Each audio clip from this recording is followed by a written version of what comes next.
নমস্কার বন্ধুরা, আমার চ্যানেলে আপনাদের স্বাগত জানাই। আজকে আমি আপনাদের বানিয়ে দেখাবো ক্ষীর পাটিসাপটা। তার জন্য আমি গোবিন্দভোগ চাল আর মুগের ডাল 3 ঘন্টা আগে ভিজিয়ে রেখে দিয়েছিলাম।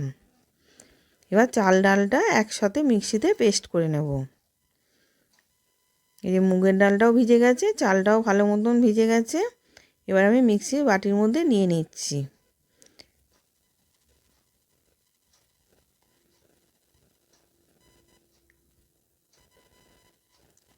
এবার চালটাও দিয়ে দিলাম, দিয়ে একসাথে পেস্ট করে নেব।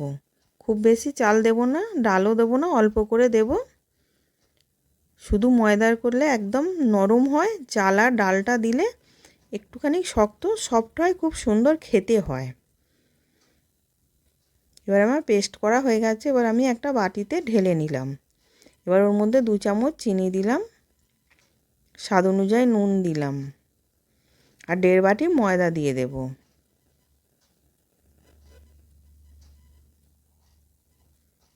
দিয়ে এবার দুধ দিয়ে ব্যাটারটাকে গুলে নেব।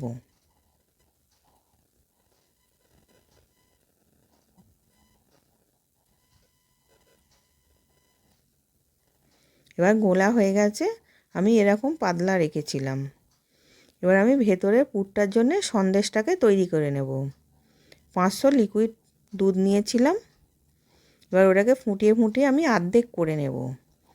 এবার ফুটিয়ে ফুটিয়ে অর্ধেক করে নিয়েছি। ওর মধ্যে আমি 1 বাটি গুঁড়ো দুধ দিলাম, দিয়ে ওটাকেও ভালো করে মিশিয়ে নেব।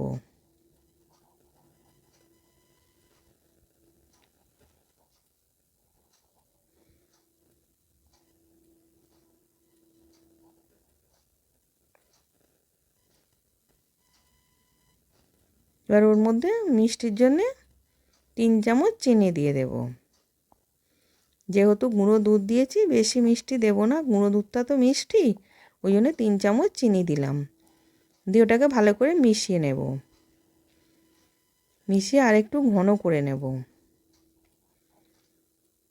এবার সন্দেশটা রেডি হয়ে গেছে। এবার নাবিয়ে রেখে দেব।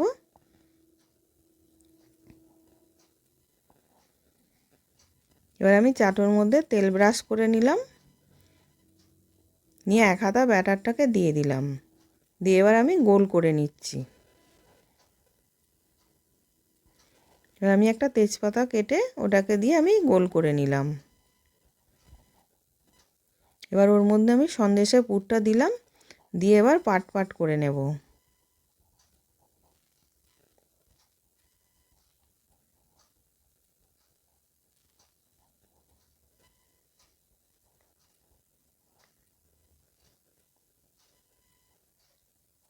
এবার পাট পাট করা হয়ে গেছে। এবার আমি নাবিয়ে রেখে দিচ্ছি। আবার একটা ওরম করে করে দেখাচ্ছি। আর 1 হাতা ব্যাটারটা দিলাম। ব্যাটার দিয়ে এবার আমি তেজপাতায় করে গোল রাউন্ড করে নিলাম।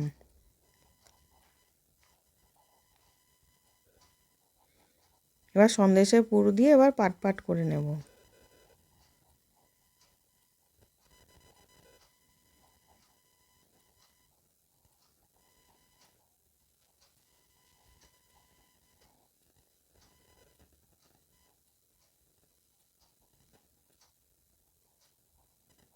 এবার এটাও হয়ে গেছে, নাবিয়ে রেখে দিলাম। এবার ক্ষীরটার জন্যে আমি 1 প্যাকেট দুধকে জাল দিয়ে দিয়ে ঘন করে নিয়েছি। এবার ওর মধ্যে আমি গুঁড়ো দুধ দেব।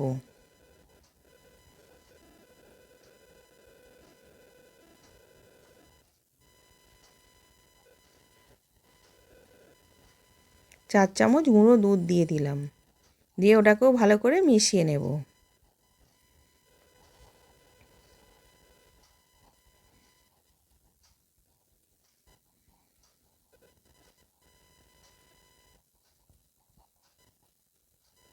এবার চিনি দিলাম 2 চামচ, দিয়ে ওটাকেও ভালো করে মিশিয়ে নিচ্ছি।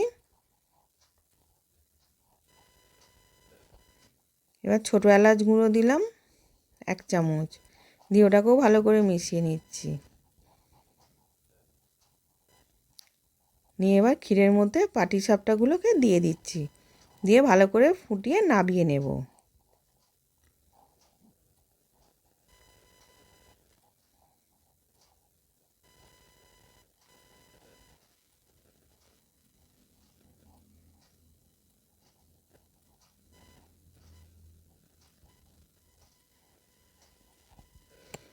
এবার নামিয়ে নিয়েছি, ক্ষীর পাটিসাপটা রেডি। নতুন নতুন রেসিপি দেখতে লাইক দিয়ে ফলো করে রাখো। আশা করছি ভিডিওটা ভালো লেগেছে। আমি হাজির হব আর এক নতুন রেসিপির সাথে।